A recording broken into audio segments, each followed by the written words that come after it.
राम की असली पत्नी सीता नहीं, कोई और थी। जानिए असली सच्चाई। दर्शक बंधु, रामायण एक ऐसा ग्रंथ है जिसे हमने बचपन से पूजा, समझा और अपनाया, जहाँ श्री राम को मर्यादा पुरुषोत्तम कहा गया और माता सीता को उनकी अर्धांगिनी, उनको त्याग और पवित्रता की प्रतिमूर्ति माना गया है। लेकिन क्या होगा अगर हम कहें कि सीता राम की असली पत्नी नहीं थी? हाँ, आपने सही सुना। एक स्त्री थी जिसका नाम शायद आप नहीं जानते, जिसे इतिहास के पन्नों से मिटा दिया गया, जिसका अस्तित्व ना तो रामायण की मुख्य कथा में है और ना ही किसी मंदिर की मूर्ति में। लेकिन वो थी, और राम के जीवन में उसका स्थान किसी रहस्य से कम नहीं। कौन थी वो? क्यों उसका नाम छुपा दिया गया? क्या ये किसी राजनैतिक षड्यंत्र का हिस्सा था, या फिर समाज उस सत्य को स्वीकार करने को तैयार ही नहीं था? आज हम उस परत को हटाने जा रहे हैं जिसके नीचे दफन है त्रेतायुग का सबसे बड़ा रहस्य, राम की वह पत्नी जिसे इतिहास भूल गया।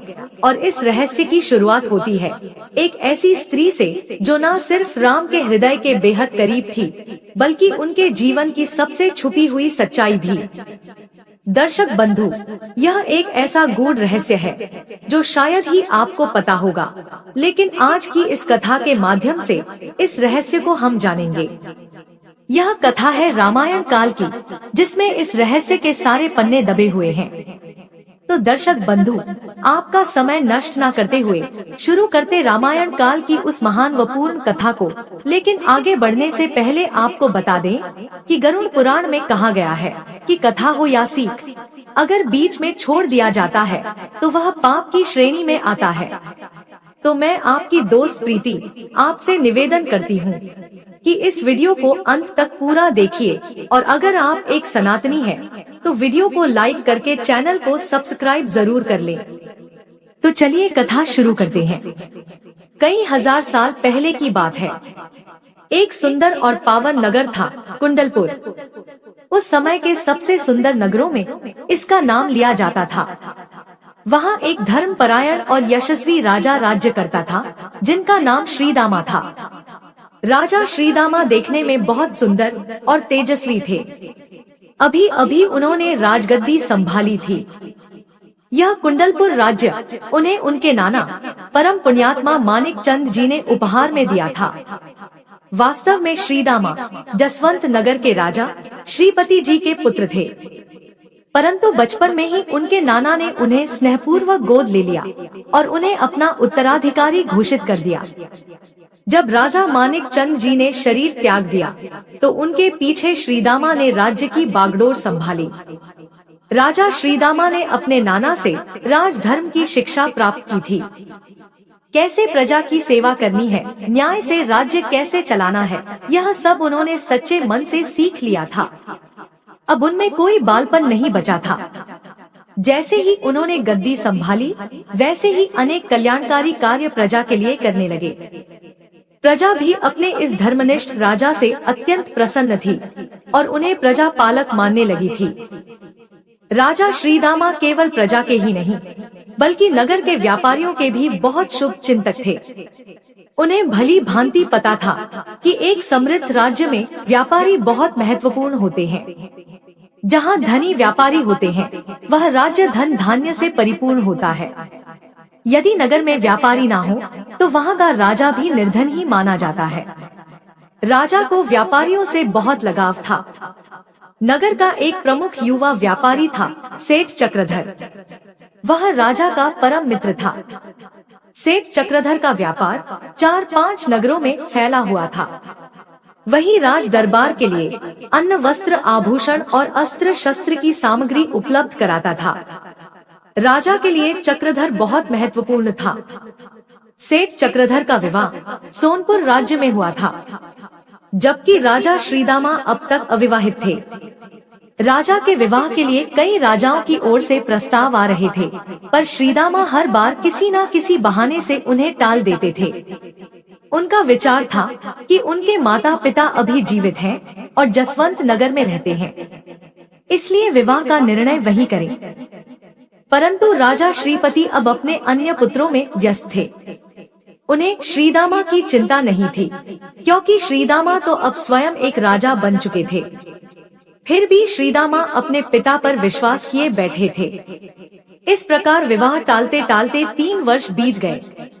एक दिन सेठ चक्रधर ने राजा से भक्ति भाव से कहा, मित्र, अब आपको भी विवाह कर लेना चाहिए।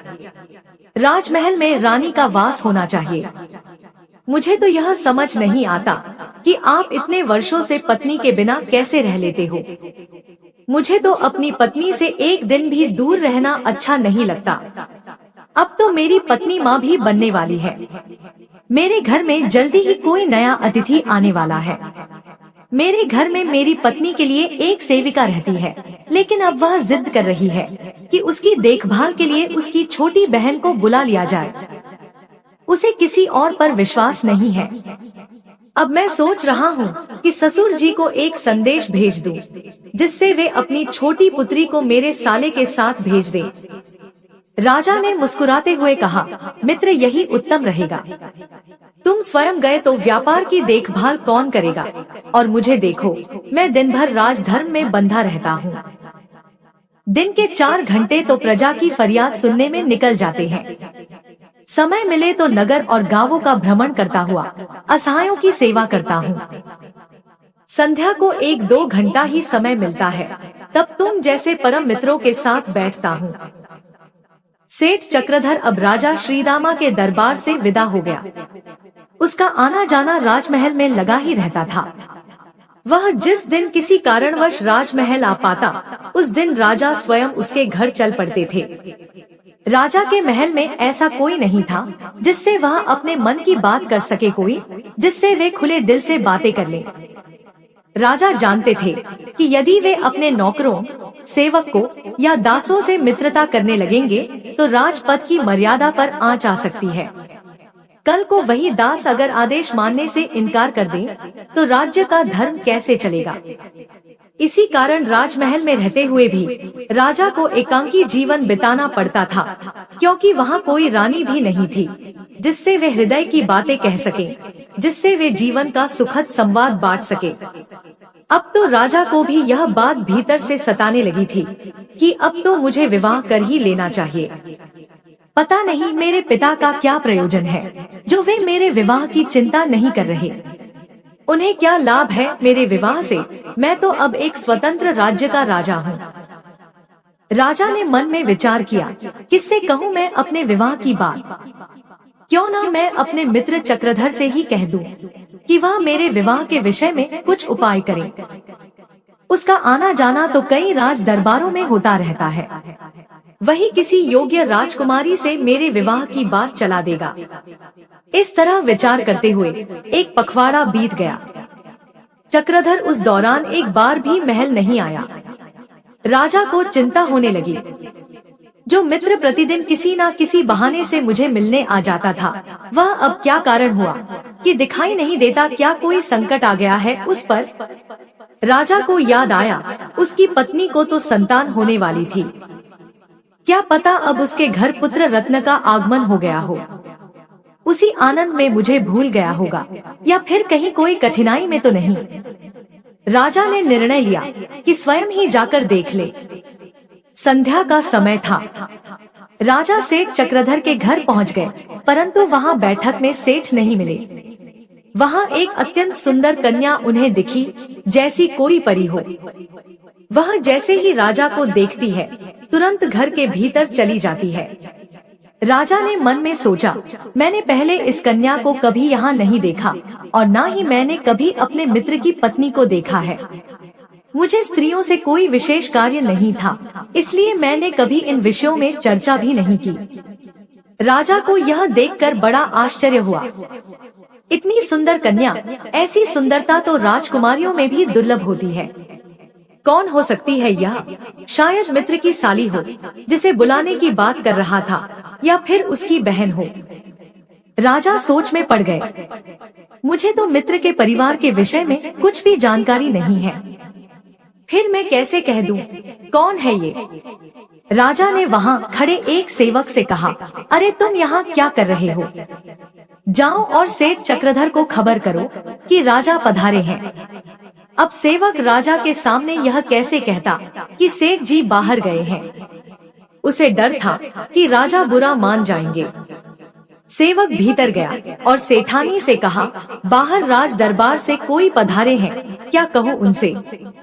सेठानी ने जब यह सुना कि कोई राज दरबार से आया है तो वह थोड़ी चौंकी और बोली, राज दरबार से तो कोई आता नहीं, स्वयं राजा ही आते हैं। कहीं स्वयं राजा ही तो नहीं आए हैं, पर अभी तो सेठ जी दरबार में ही है। वे तो राजा से मिलने गए हैं, तो फिर राजा अकेले कैसे आ सकते हैं। सेठानी ने अपनी छोटी बहन अंजलि से कहा, बेटी तुम बाहर जाओ और उस अतिथि से कह दो कि थोड़ा प्रतीक्षा करें, सेठ जी अभी राज दरबार में है, थोड़ी ही देर में लौट आएंगे। अंजलि बाहर आई और बड़े ही संकोच से बोली, आप थोड़ा रुकिए, सेठ जी नगर के राजा से मिलने राज दरबार गए हैं, अभी लौट आएंगे। वैसे आप कौन हैं? राजा ने शांत भाव से उत्तर दिया, मैं सेठ जी का एक मित्र हूँ। अभी मैं चलता हूँ, फिर कभी आ जाऊंगा। अंजलि ने सरलता से कहा, जी हाँ, आज आपका जाना ही ठीक रहेगा। आप फिर कभी आकर सेठ जी से मिल लीजिए। हो सकता है सेठ जी को आने में समय लगेगा और आ भी गए तो शायद आपको समय ना दे पाए, क्योंकि उनका राजा के साथ विशेष कार्यक्रम है। राजा मन में मुस्कुराए परंतु बोले नहीं। वे सोच रहे थे कि अब इस कन्या के सामने अपने आप को राजा कैसे बताएं, और उधर सेवक भी चुप था। वह भी लड़की से नहीं कह पा रहा था कि यही हमारे राज्य के महाराज है। फिर राजा ने कहा, ठीक है मैं जाता हूँ, पर एक बात मन में आ रही है, यदि आप बुरा ना माने तो पूछ लूं। अंजलि ने मुस्कुराते हुए कहा, पूछिए क्या पूछना चाहते हैं। राजा ने धीरे से पूछा, मैंने आपको पहले कभी नहीं देखा, आप कौन हैं और कहां से आई है। अंजलि बोली, मैं एक साधारण कन्या हूँ, सोनपुर से आई हूँ और सेठानी जी की छोटी बहन हूँ। राजा बोले, अच्छा आप सेठानी जी की बहन है, तो फिर अब मैं यहाँ से नहीं जाऊंगा। मैं राज दरबार से ही आया हूँ और स्वयं महाराज ने ही मुझे आपकी सुरक्षा में भेजा है। अंजलि थोड़ी नाराज हो गई और बोली, आप तो मजाक करने लगे, मैं तो आपसे सच बोल रही हूँ और आप मजाक कर रहे हैं। तभी सेठ चक्रधर वहाँ आ गया और बोला, अंजलि यह कोई राजा का आदमी नहीं, ये स्वयं हमारे राजा श्रीदामा है। अंजलि थोड़ी सकपकाई और फिर बोली, मुझे लगा था कि राजा साहब तो बूढ़े होंगे, यह तो जैसे कोई राजकुमार है। और यह कहकर वह झुककर जल्दी से अंदर चली गई। सेठ चक्रधर ने राजा से क्षमा मांगते हुए कहा, मित्र मैं आपसे एक पखवाड़े से नहीं मिल पाया, मुझे अपनी साली को बुलाना पड़ा था। इधर हमारे घर एक पुत्र भी आ गया है, वह भी अब लगभग पखवाड़ा भर का हो गया है। मैं यह शुभ समाचार भी आपको नहीं दे पाया। सेठानी की तबीयत भी थोड़ी खराब थी, तो इन्हीं सब बातों में उलझा रहा। अब जाकर सब कुछ शांत हुआ तो सीधा आपके पास दौड़ा आया। आज तो आप मेरे घर ही भोजन करेंगे। दोपहर से आपके लिए अंजलि खाना बना रही है, अब जाकर भोजन तैयार हुआ है, तो इसलिए मैं आपको लेने गया था। राजा ने स्नेह से कहा, जब तुम संकट में थे तो मुझे खबर देनी चाहिए थी, मैं राजवैद्य को भेज देता। सेठ बोला, मित्र यहाँ वैद्य की नहीं, एक अनुभवी डाई की जरूरत थी जो नगर में प्रसिद्ध है। मैंने उसी को बुला लिया था। वहाँ ना मेरा कोई काम था ना ही आपका। अब मैं कब से कह रहा हूँ कि आप विवाह कर लें, सब बातें खुद समझ में आ जाएंगी, लेकिन आपको तो को विवाह करना ही नहीं है। राजा मुस्कुराए और बोले, अब मैं यह कार्य तुम्हारे ऊपर छोड़ता हूँ, तुम ही मेरे लिए योग्य रानी की खोज कर दो। सेठ प्रसन्न होकर बोला, तो आप समझिए कि जल्दी ही आपकी बारात निकलने वाली है। फिर सेठ ने प्रेम से राजा को भोजन परोसा। राजा का भोजन से स्वागत अंजलि ही कर रही थी। वह स्नेह और श्रद्धा से खाना परोस रही थी। राजा ने भोजन करते हुए अपने मित्र से कहा, मित्र मेरे लिए वैसी ही रानी ढूंढना जो ऐसे ही स्नेह से मुझे खाना खिला सके, अपने हाथ से भोजन बना सके और मेरा ध्यान रख सके। चक्रधर ने मुस्कुराकर कहा, अब अंजलि जैसी रानी कहाँ से लाऊं? राजकुमारियां तो रसोई में जाना भी नहीं जानती, वे आपको अपने हाथ से भोजन कैसे बनाकर खिला सकती है? वे आपकी सेवा करना तो दूर, अपने वस्त्र भी स्वयं नहीं पहनती। चिराग लेकर ढूंढना भी जाए तो भी ऐसी रानी नहीं मिलेगी। और फिर राजमहल में तो इतने सेवक सेविकाएं हैं कि रानी को भोजन बनाने की जरूरत ही क्या है। राजा ने शांत स्वर में कहा, नहीं मित्र, मुझे अंजलि जैसी ही रानी चाहिए जो मेरे लिए अपने हाथों से कुछ बनाए, सेवा करे, स्नेह दे। चक्रधर ने हंसते हुए कहा, मित्र बात को क्यों घुमा रहे हो? साफ साफ कहो ना कि अंजलि जैसी नहीं, अंजलि ही तुम्हें पसंद है। अगर ऐसा है तो फिर मैं अंजलि से ही तुम्हारा विवाह करा देता हूँ। यह तो अपने मन की बात है और मन की बात छुपानी नहीं चाहिए। यह सुनते ही अंजलि लज्जा गई और वहाँ से भाग गई। सेठ पीछे से पुकारता रहा, अरे अभी तो पूरा भोजन भी नहीं करवाया, आधा भोजन करवाकर भागी जा रही हो। ऐसे राजा भला तुम्हें रानी कैसे बनाएंगे? कई बार पुकारने के बाद भी अंजलि जब नहीं लौटी तो राजा मुस्कुराए और बोले, मित्र अब यह विवाह मेरी ओर से पक्का समझो। अब आगे का सब कार्य तुम्हारे ऊपर है। कन्या मुझे अत्यंत प्रिय है। सेठ ने हंसते हुए कहा, कन्या क्या खाक ठीक है। आधा भोजन करवाकर भाग गई। सेठानी ने तुरंत सेविका से कहा कि भोजन लेकर जाओ। सेविका बोली, महाराज, छोटी सेठानी अब आपके सामने आने से लज्जा रही है। अब वह आपके सामने नहीं आएगी। अब तो वह सेठ जी को भी भोजन नहीं परोसेंगी। सेठ ने कहा, और करना भी नहीं चाहिए, भला रानी मुझे क्यों खाना खिलाएंगी? फिर सेठ ने हंसते हुए कहा, मित्र, अब अंजलि की ओर से भी सहमति मिल चुकी है। अब वह अपने आप को रानी ही मानने लगी है। तो अब फिर देर किस बात की? हम कल ही शुभ मुहूर्त देखकर आपका विवाह करवा देते हैं। राजा बोले, मगर अपने ससुर जी से तो परामर्श ले लो। सेठ बोला, महाराज, ऐसे मामलों में किसी से राय नहीं ली जाती। मैं खुद यहाँ हूँ। पहले अंजलि को रानी बनाइए, बाकी सभी कार्यक्रम धीरे धीरे पूरे हो जाएंगे। और सचमुच अगले ही दिन अंजलि का विवाह विधि विधान अनुसार संपन्न हुआ। वह अब रानी बनकर राजमहल में आ गई। वह राजा के मन की रानी थी। अपने हाथों से भोजन बनाती, प्रेम से परोसती और राजा की सेवा करती। राजा भी इतने सौम्य, सुशील और सुंदर स्वभाव की पत्नी पाकर अत्यंत प्रसन्न हुए। जैसा उन्होंने सोचा था वैसा ही रानी उन्हें मिली। राजा का मन हमेशा आनंदित रहने लगा और उधर चक्रधर प्रसन्न था कि अब उसका मित्र राजा उसका रिश्तेदार बन गया। समय बीतता गया। रानी ने एक सुंदर राजकुमार को जन्म दिया। पूरे राज्य में आनंद आ गया। राजा ने प्रजा में खूब उपहार बंटवाए। ब्राह्मणों और साधु संतों में वस्त्र, भोजन और दान दक्षिणा बांटी गई।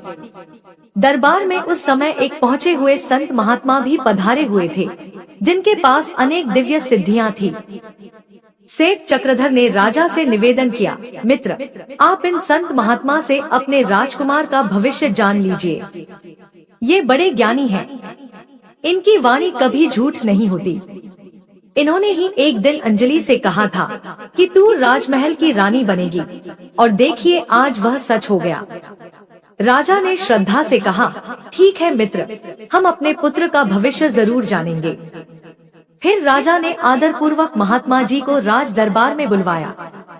उन्हें उचित स्थान पर बिठाया, चरण स्पर्श किया और हाथ जोड़कर निवेदन किया, महात्मा जी, कृपा करके आप मेरे राजकुमार का भविष्य बताएं।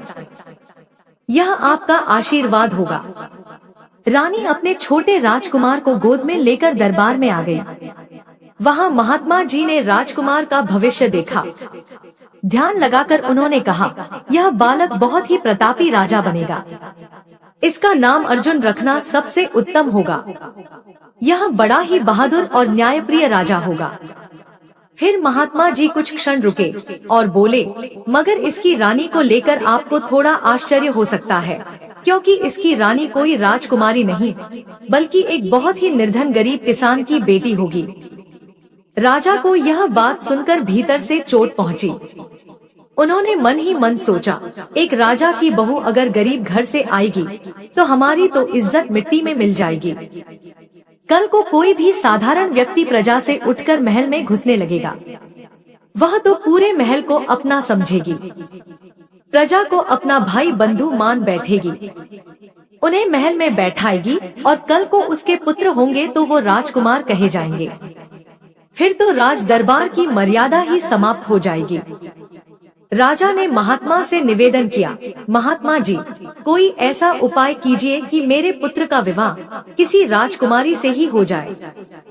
महात्मा ने शांत भाव से कहा, राजन, यह सब विधि का विधान है, इसे बदला नहीं जा सकता। प्रभु की लीला को समझना कठिन है, पर उसे स्वीकार करना ही धर्म है। राजा ने सिर झुकाकर कहा, ठीक है महात्मा, हम भगवान से बड़े थोड़े ही हैं, जो होगा देखा जाएगा। राजा ने महात्मा को बहुत आदर और भेंट देकर विदा किया, लेकिन महात्मा के जाने के बाद उनके मन में बड़ी चिंता घर कर गई। उन्होंने सोचा, जब वह लड़की गरीब घर से होगी तो हो सकता है सुंदर भी ना हो सकता है काली हो। मैं ऐसा होने ही नहीं दूंगा। मैं तो पहले ही अपने बेटे का विवाह किसी सुंदर राजकुमारी से करा दूंगा। इस तरह सोचते सोचते 3 वर्ष बीत गए। एक दिन रानी के मन में विचार आया, अब तो हमारी होने वाली बहू इस संसार में जन्म ले चुकी होगी, गरीब घर में पल रही होगी और जीवन में बहुत कष्ट सह रही होगी। क्यों ना उसे खोज कर महल बुला लिया जाए। जब वह राजमहल में पलेगी बढ़ेगी तो वही राजकुमारी बन जाएगी। फिर उसका विवाह राजकुमार से करना सरल हो जाएगा। रानी ने अपनी यह भावना राजा से कही और निवेदन किया, आप उस कन्या का पता लगाइए कि वह किस घर में जन्म ले चुकी है। राजा बोले, प्रिय, यह क्या बात कर रही हो? भला यह कैसे पता चलेगा कि हमारी होने वाली बहू कौन है और कहाँ जन्मी है? रानी ने प्रेम से कहा, महाराज, आपके लिए कुछ भी असंभव नहीं है। आप उस महात्मा जी से जाकर मिलिए, उनसे विनती कीजिए, वे बहुत कृपालु और ज्ञानी हैं। राजा को रानी की बात हृदय से लग गई, पर भीतर ही भीतर उनके मन में एक और ही विचार चल रहा था। जब मुझे उस गरीब लड़की का पता चल ही जाएगा तो उसे महल लाना क्या जरूरी है, मैं तो उसे बीच रास्ते में ही रोक दूंगा, और जब वह रहेगी ही नहीं तो फिर बहू कैसे बनेगी? यह सोचकर राजा अगली सुबह महात्मा जी के आश्रम की ओर निकल पड़े। उन्हें मालूम था कि 3 कोस गहरे जंगल में महात्मा जी का आश्रम है। वहां पहुंचकर उन्होंने महात्मा को दंडवत प्रणाम किया और चुपचाप बैठ गए। महात्मा जी ने राजा को देखकर पूछा, राजन, आप बहुत चिंतित लगते हो, बताओ क्या बात है? मन में इतना बोझ क्यों? राजा ने हाथ जोड़कर कहा, महात्मा जी, मैं अपनी होने वाली बहू के विषय में चिंतित हूँ। मैं नहीं चाहता कि वह गरीब घर में पले बने। मैं उसे पहले ही महल ले आना चाहता हूँ ताकि वह सुख संपन्नता में पले। मैं स्वयं उसका पालन पोषण करूँगा। मेरे पास इतना धन है कि मैं उसे हर राजसी सुख दे सकता हूँ। मैं उसके माता पिता से मिलकर उन्हें सच्चाई बताकर लड़की को मांग लेना चाहता हूँ। महात्मा जी मुस्कुराए और बोले, राजन, आपके विचार बड़े ही उदार हैं। यदि आप ऐसा करते हैं तो आप वास्तव में एक महान राजा कहलाएंगे। मैं आपको उस परिवार के विषय में बताता हूँ। यहाँ से 20 कोस दूर एक गांव है, माधवपुर। वहाँ एक निर्धन किसान, या फिर आप लीजिए मजदूर, रहता है। नाम है रामपाल। उसकी साफ बेटियां हैं। सबसे छोटी कन्या का विवाह आपके पुत्र से होगा जब वह 18 वर्ष की होगी। अभी तो वह पिछले महीने ही जन्मी है। उसके सौंदर्य की तो बात ही निराली है। उसके आगे तो परियां भी फीकी लगती है। अगर आप उसे लेकर महल में पालते हो तो कोई नहीं कह सकेगा कि वह राजकुमारी नहीं है। राजन, मनुष्य चाहे राजा के घर जन्मे या गरीब के यहाँ जन्मे, जन्मता तो नंगा ही है। कोई भी बच्चा धन दौलत लेकर पैदा नहीं होता। अमीर या गरीब तो हम इंसान की बनाई हुई परिभाषाएं हैं। यह सब दृष्टिकोण का खेल है। यदि दृष्टि बदल जाए तो सब बराबर दिखते हैं। अहंकार हो तो फर्क भी दिखता है, नहीं तो कोई फर्क नहीं। और राजन, जन्म और मृत्यु सब प्रभु के हाथ में है। ना कोई समय से पहले जन्म ले सकता है, ना ही मृत्यु से पहले मर सकता है। जो भी तुम कर लो, लेकिन जो विधि का विधान है वह नहीं बदलेगा। राजा महात्मा जी के आश्रम से लौटकर महल में आ गए। अब उन्हें यह अच्छी तरह समझ आ चुका था कि महात्मा जी ने उनके मन के भीतर चल रहे विचारों को पढ़ लिया है और साथ ही एक प्रकार से चुनौती भी दे दी है कि राजन, चाहे जितना प्रयत्न कर लो, वह कन्या तुम्हारी बहू बनकर ही राजमहल में आएगी। राजा महात्मा की बात को मन में रखकर अलग अलग विचारों में डूब गए। सोचने लगे, अगर उस गरीब की बेटी ही नहीं रहेगी तो फिर बहू कहाँ से आएगी। देखता हूँ महात्मा अब उसे कैसे बचा लेते हैं। क्या उनका भगवान मेरे सामने उस नन्ही सी बच्ची की रक्षा कर पाएगा। मैं तो अपने पूरे होश में हूँ। कोई विष पीने वाला राजा नहीं हूँ जो दरिद्र की बेटी को बहू बना लूं। मैं तो अपने बेटे की किस्मत ही बदल दूंगा। महात्मा भी अब वृद्ध हो चले हैं, उन्हें कौन पूछता है। मेहनत से आदमी अपना भाग्य बदल लेता है, फिर विवाह तो कोई भाग्य की चीज ही नहीं है। वह तो राजा की इच्छा का विषय है। राजा तो मनोरंजन के लिए भी विवाह कर लेते हैं, उन्हें कोई नियम बांध नहीं सकता। राजा यह सब सोचते हुए महल लौट आए। पूरी रात सिर से पैर तक समस्या सोचते रहे, पर किसी सही निर्णय तक नहीं पहुंच सके। अगले दिन रानी अंजलि ने राजा से प्रेम पूर्वक कहा, स्वामी, जब महात्मा जी ने स्पष्ट कह दिया है कि हमारे पुत्र का विवाह एक निर्धन किसान की बेटी से होगा, तो हमें प्रभु की लीला स्वीकार कर लेनी चाहिए। हम भाग्य को बदल नहीं सकते। मैं तो कब से कह रही हूँ, आप उस कन्या को खोजकर महल ले आइए। चाहे वह कितनी भी निर्धन क्यों ना हो, कोई माता अपनी कन्या किसी को ऐसे ही नहीं सौंपती। यदि वह कन्या आपको सौंपे तो आप उस गरीब को अच्छी सहायता भी दे सकते हैं, ताकि वह अपने घर में सुख से जी सके। मैं तो कहती हूँ, आप उस कन्या को किसी भी उपाय से महल में लाएं, चाहे धन खर्च करना पड़े तो भी लाइए। मैं चाहती हूँ कि वह कन्या भी हमारे पुत्र की तरह ही पले बढ़े, और जब वह बड़ी हो तो हम उसका विवाह धूमधाम से अपने राजकुमार से करें। यदि आपके मन में अभी कोई अहंकार या हिचक है तो कृपा कर उसे त्याग दीजिए। कोई भी बच्चा जन्म के समय अमीर या गरीब नहीं होता, हम ही उसे यह एहसास कराते हैं। गरीब माँ बाप अपनी गरीबी का दुख सुना सुना कर उसे मन से भी गरीब बना देते हैं, और अमीर अपनी अमीरी का गर्व दिखाकर उसका दिमाग बदल देते हैं। मेरी बात मानिए और आज ही जाकर मेरी बहू को, उस नन्ही बच्ची को किसी भी प्रकार मेरे पास ले आइए। मैं उसे एक दिन भी कष्ट में नहीं देख सकती। रानी अंजलि बहुत दयालु और करुणामयी स्त्री थी। नवजात निर्धा बहू के लिए भी चिंतित थी। वह समय ऐसा था जब सास बहू को अपनी बेटी समान मानती थी।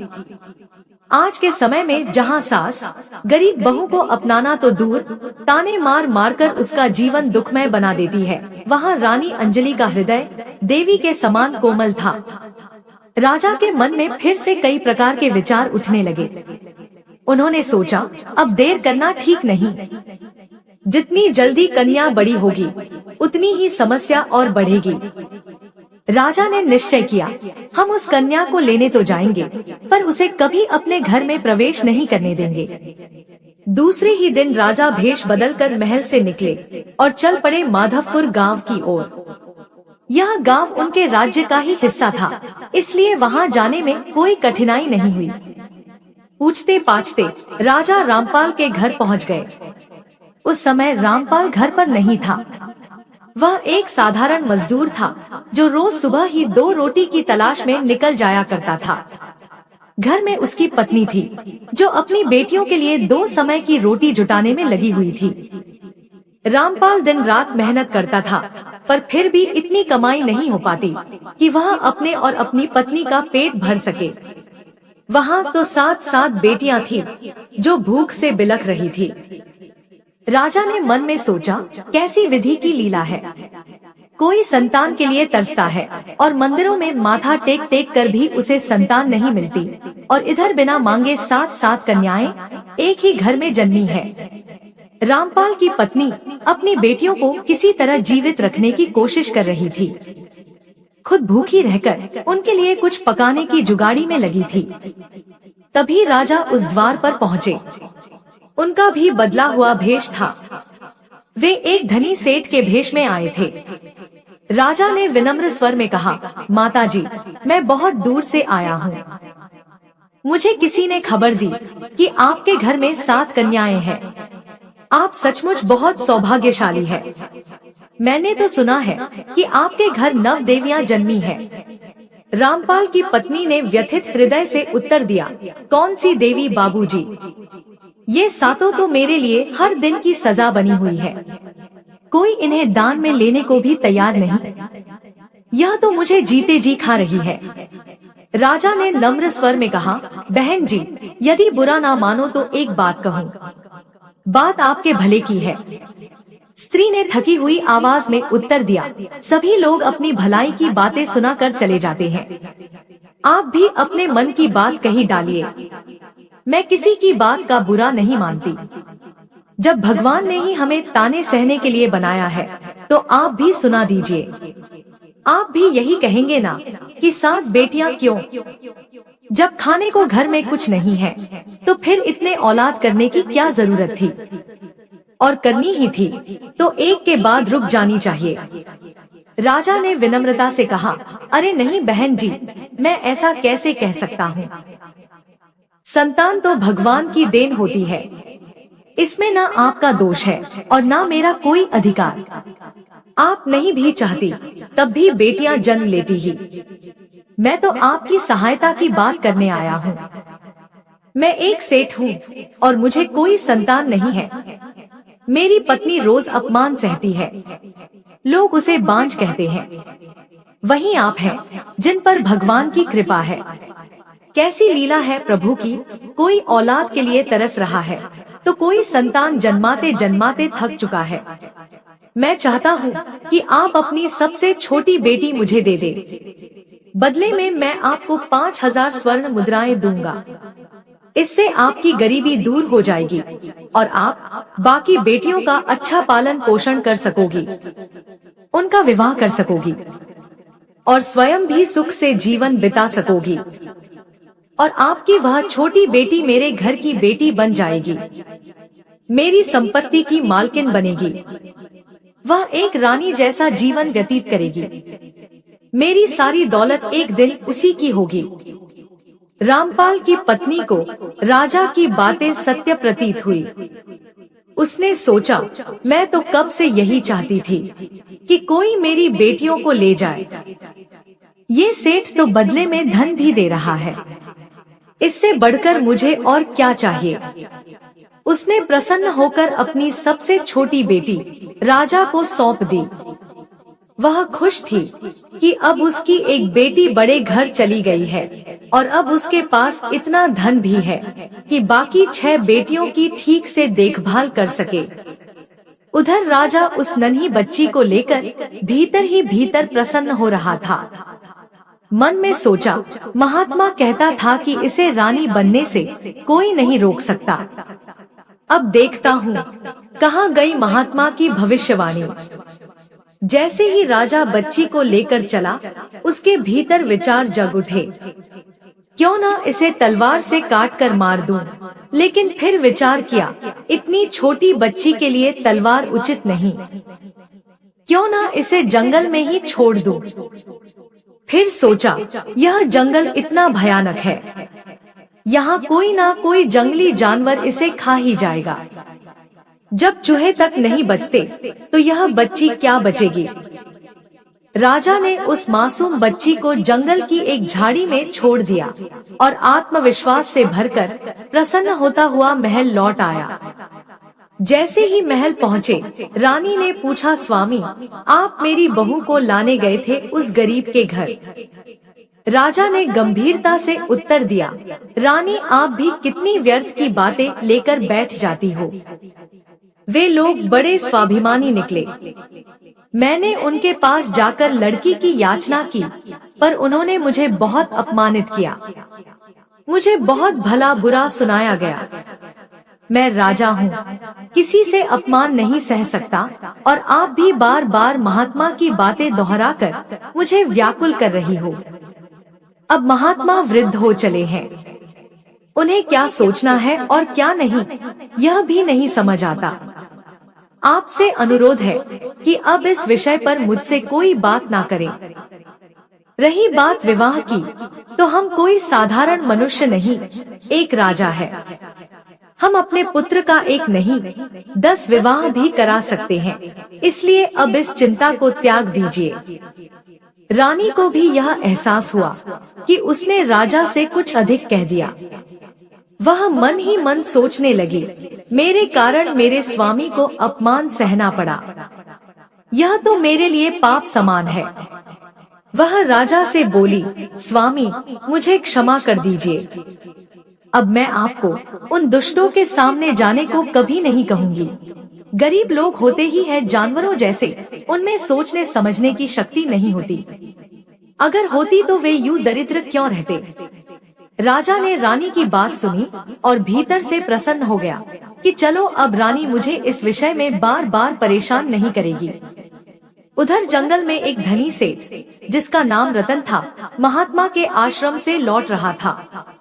वह संतान की चाह में महात्मा के पास गया था। महात्मा ने साफ कहा था, तेरे भाग्य में संतान जन्म नहीं लेगी, लेकिन इसका यह अर्थ नहीं कि तू संतान से वंचित रहेगा। प्रभु की कृपा से संतान तेरे पास स्वयं आ जाएगी। कैसे और कहां से, यह कोई नहीं जानता। बस अब तू लौट जा और प्रभु के फल की प्रतीक्षा कर। सेठ रतन महात्मा के वचन लेकर लौटने लगा। जब वह जंगल के बीचों बीच एक झाड़ी से गुजर रहा था, तभी उसे वहां से एक दूधमुही बच्ची के रोने की आवाज आई। वह रुक गया और जाकर देखा तो एक नन्ही बच्ची वहां रो रही थी। चारों ओर देखा, लेकिन कोई नहीं था। तब वह सोचा कि किसी ने इस बच्ची को जानबूझकर जंगल में मरने के लिए छोड़ दिया है। उसके मन में करुणा आई, कैसे कैसे लोग होते हैं संसार में। कोई औलाद के लिए तरसता है और कोई जन्मी हुई औलाद को यूं फेंक देता है। तभी उसे महात्मा की बात याद आई, तेरे पास संतान स्वयं आ जाएगी।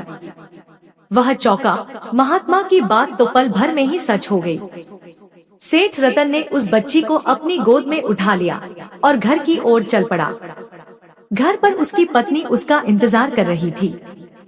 उसी ने तो सेठ को महात्मा के पास भेजा था, संतान की चाह में। जब पत्नी ने देखा कि सेठ एक बच्ची को गोद में लिए लौटे हैं, तो उसकी आंखों में आंसू आ गए। यह खुशी के आंसू थे। सेठ ने मुस्कुराकर वह कन्या अपनी पत्नी को सौंप दी। पत्नी बच्ची को पाकर बहुत खुश हुई।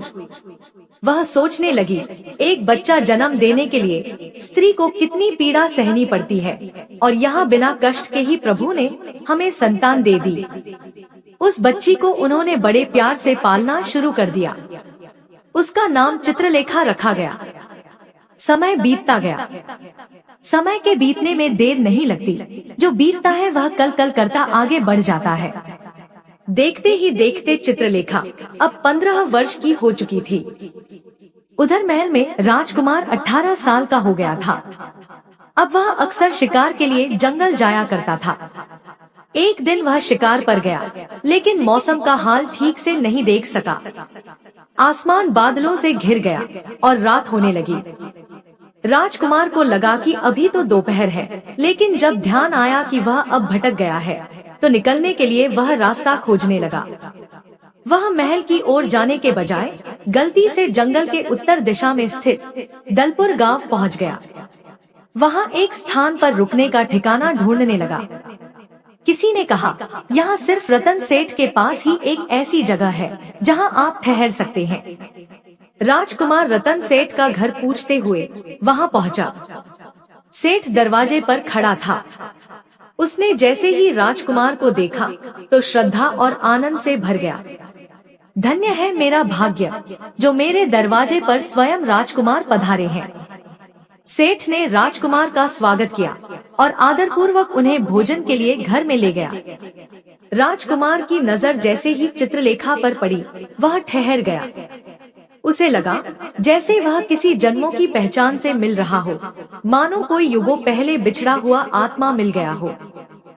चित्रलेखा भी उसे एकटक देखने लगी, जैसे वह पल, वह समय और संसार सब भूल चुकी हो। सेठ और उसकी पत्नी यह दृश्य देखकर चकित रह गए। ये दोनों तो एक दूसरे को पहले से जानते भी नहीं, फिर इतनी गहराई से एक दूसरे को क्यों देख रहे हैं। सेठानी कोई साधारण स्त्री नहीं थी। उसने तुरंत समझ लिया यह प्रेम है। शायद पिछले जन्म का कोई संबंध है। हो सकता है ये दोनों पहले पति पत्नी रहे हो। राजकुमार अगली सुबह अपने महल तो लौट गया, लेकिन अपना हृदय वहीं छोड़ आया था। चित्रलेखा भी अब गुमसुम रहने लगी। अब ना उसे भोजन अच्छा लगता, ना ही नींद आती थी। उसकी आंखें बार बार उसी दरवाजे की ओर उठ जाती थी जहां से राजकुमार विदा हुए थे। सेठ रत्न को अपनी बेटी चित्रलेखा की हालत कुछ ठीक नहीं लगी। वह चिंतित हो गया और अपनी पत्नी से बोला, इस बच्ची को किसी वैद्य को दिखा दो। पत्नी ने शांति से कहा, बेटी को कोई रोग नहीं है। अगर आप चाहते हो कि वह हमेशा खुश रहे तो एक ही उपाय है, इसका विवाह राजकुमार से कर दीजिए। रतन सेठ पत्नी की बात सुनकर पहले तो घबरा गया। मैं कोई राजा तो हूँ नहीं जो राजमहल में रिश्ता लेकर चला जाऊं। मगर पत्नी के कहने पर हिम्मत जुटाई और राज दरबार की ओर चल पड़ा। उधर महल में रानी की तबीयत बहुत खराब हो गई थी। वह बार बार अपनी बहू को देखने की जिद कर रही थी, जबकि राजा के मन में चिंता थी। अभी तो राजकुमार का विवाह हुआ ही नहीं, इतनी जल्दी कैसे विवाह कराऊं? कौन सी कन्या को बहू बनाकर रानी के सामने लाऊं? उसी समय रतन सेठ ने आकर अपनी बेटी के विवाह की बात उठाई। राजा को जैसे राह मिल गई। उसने तुरंत कहा, अब देर मत करो, आज ही संध्या तक विवाह हो जाना चाहिए। रतन को इससे अधिक और क्या चाहिए था।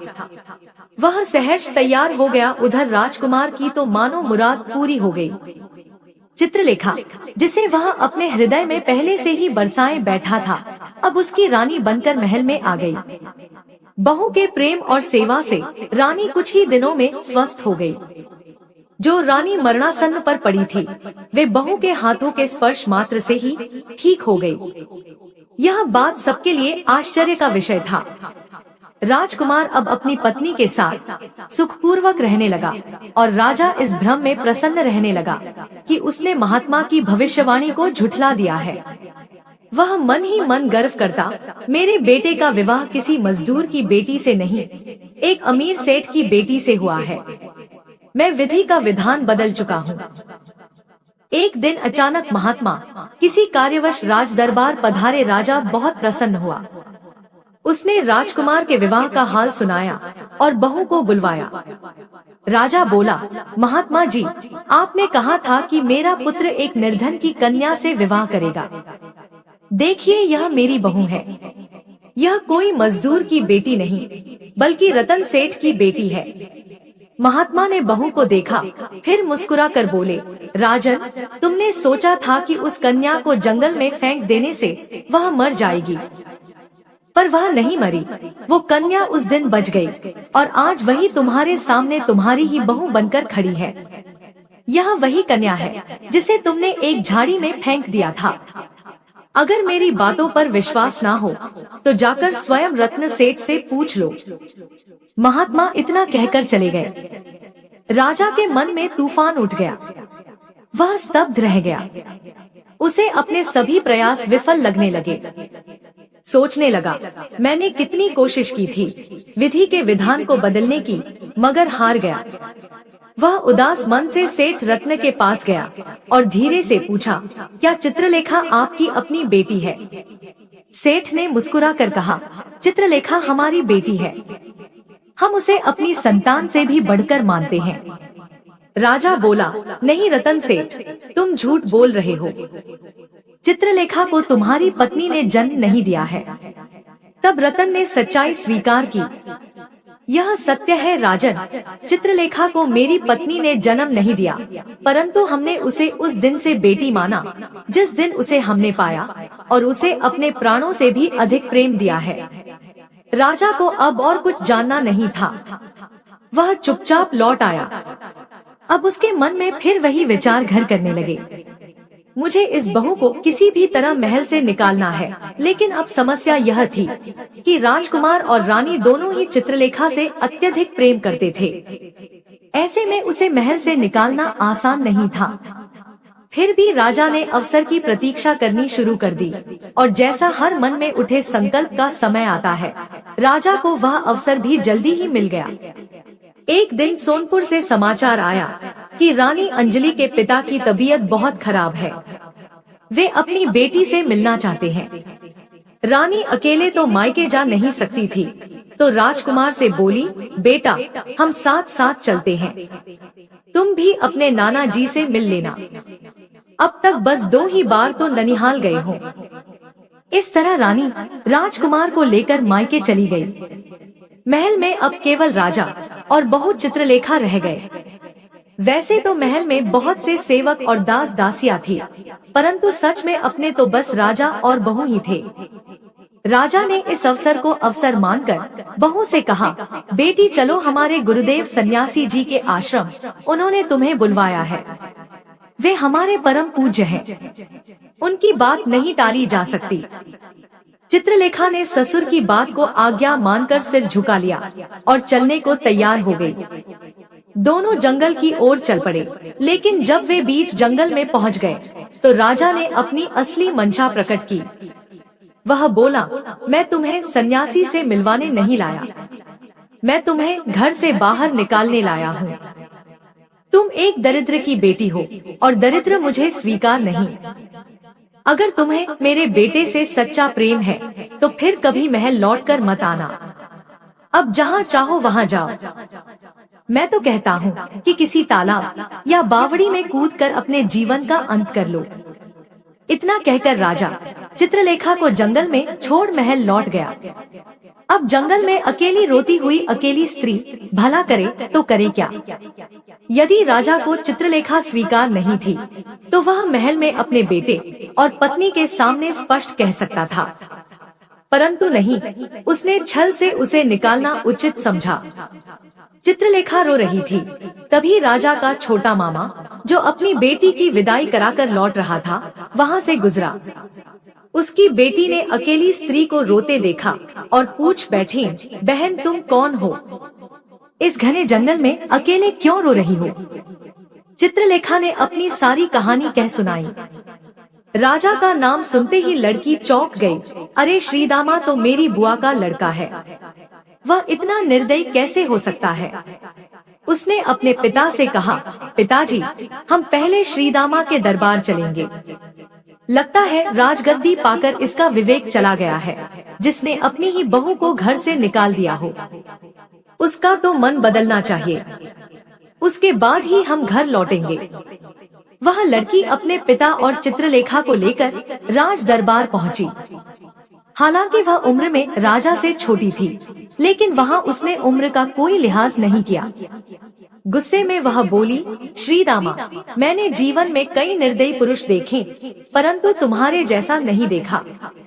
क्या तुम नहीं जानते, एक विवाहित स्त्री अपने पिता के नहीं पति के नाम से पहचानी जाती है। जब उसका विवाह होता है तब उसके पिता का नाम पीछे छूट जाता है। यह चित्रलेखा अब तुम्हारी पुत्र वधू है, राजकुमार की धर्म पत्नी है, इस राज्य की भावी रानी है। फिर यह दरिद्र कैसे हो सकती है? दरिद्र तुम्हारा मन है, तुम्हारा सोच है। जाकर अपने दिमाग का इलाज कराओ। मैं चित्रलेखा को अब अपने साथ लेकर जा रही हूँ। जब तक तुम्हारा विवेक वापस नहीं आता, वह अब मेरे पास रहेगी। राजा को अपनी ममेरी बहन की बात ने भीतर तक झकझोर दिया। उसे बहुत पश्चाताप हुआ। उसने कहा, बहन, मुझे क्षमा कर दो, मुझसे बहुत बड़ी भूल हुई है। मैं अहंकार में इतना अंधा हो गया कि यह भी भूल गया कि यह राजगद्दी मेरी नहीं, मेरे नाना की देन है। मैं विधि का विधान बदलने चला था, लेकिन आज मुझे समझ में आया कि वास्तव में मेरी बहू ही इस राज्य की असली मालकिन है। गरीब वह नहीं, मैं हूँ, सोच से, संस्कार से। फिर वह चित्रलेखा के चरणों में गिर पड़ा और बोला, बहू, मुझे क्षमा करो। इस अपराध की बात कभी अपनी सास या पति से मत कहना। मुझे माफ कर दो। चित्रलेखा ने सादगी और भक्ति से कहा, पिताजी, आप मेरे लिए पूज्य हो। आपकी भूल भी मेरे लिए आशीर्वाद है। उधर राजा की ममेरी बहन कुछ दिन बाद लौट गई।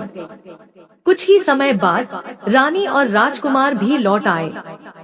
राजा ने सब कुछ समझकर राजकुमार को राजगद्दी सौंप दी और अपनी पत्नी से कहा, अब हमें प्रभु का भजन कीर्तन करना चाहिए। राज्य का अधिकार अब हमारे पुत्र और बहू का है।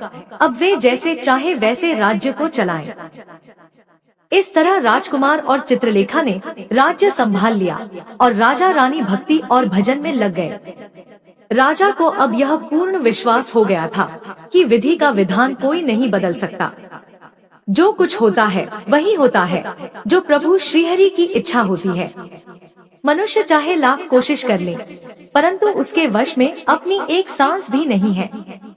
दर्शक बंधु, अभी कथा यहीं खत्म नहीं होती। अभी हम यह भी जानेंगे कि आखिर कौन थी राम जी की असली पत्नी।